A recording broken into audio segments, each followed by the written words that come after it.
electronics technology and computer engineering.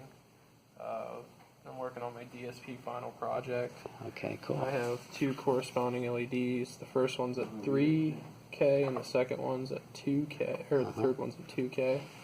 But and you have an analog discovery as your oscilloscope, right? Yeah, well, the function generator. And function generator right now. But, okay. So whenever I get close to the resonance frequency, it'll turn the LEDs on. Okay. And then if I go above or below, it shuts it off. And what frequency are you detecting? Roughly around 2K. It's not perfect though, because I would need to take more samples and more sample points. What's your sample rate? 10 kilohertz.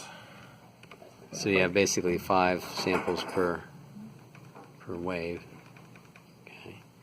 And then I have one at the 3K right there. Oh, okay. So you're detecting 2 frequencies? Yeah.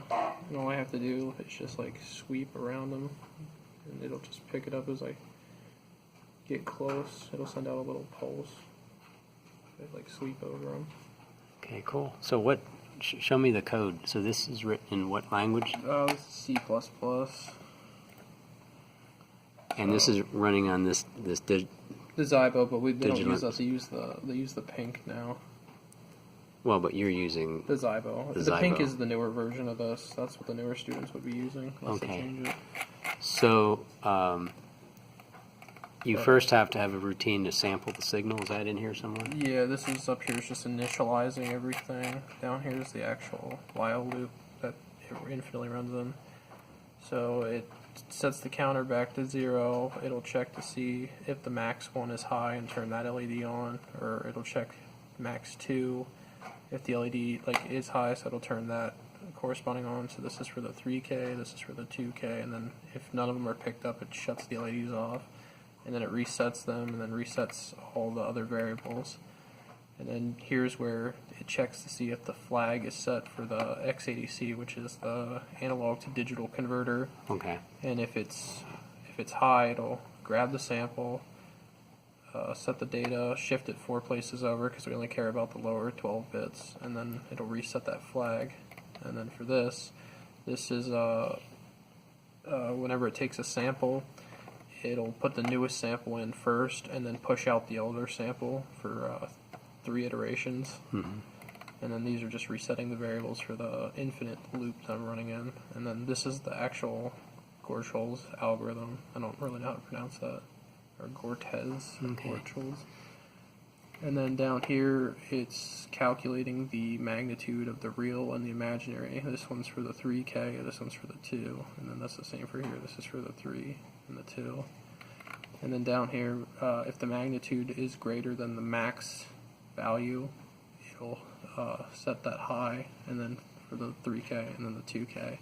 But I could put as many as I wanted in these as long as I have enough processing power, processing speed to get it all done. Then it just loops back up to the top and it starts all over again. Now, how much of this code did you find online? Did you modify? I wrote all this, which wasn't hard, and then I wrote this, and I wrote all of this, and then this. But all the rest of the stuff I've had from previous labs in the major. Okay, so most of it actually you had to figure all out. this initializing stuff. No, that I didn't have to figure out all that. It was just an algorithm from the DSP book that I got right here. It's just a simple algorithm. Here's how you calculate the magnitude, and here's the actual algorithm for the Gorschall's algorithm. And then I threw this into Excel to get my coefficients. So like you have your sine, your cosine, and then your 2 times cosine. But if I take like different samples that are closer to the tone, so like I can change my sample, how many samples, or the input frequency I have, and then I can change the tone, so it gets a higher magnitude the closer it is to the tone. So like if I lower the tone, it'll go down significantly. As you can see, it went from like 130 back down to 30, I think. 150, sorry.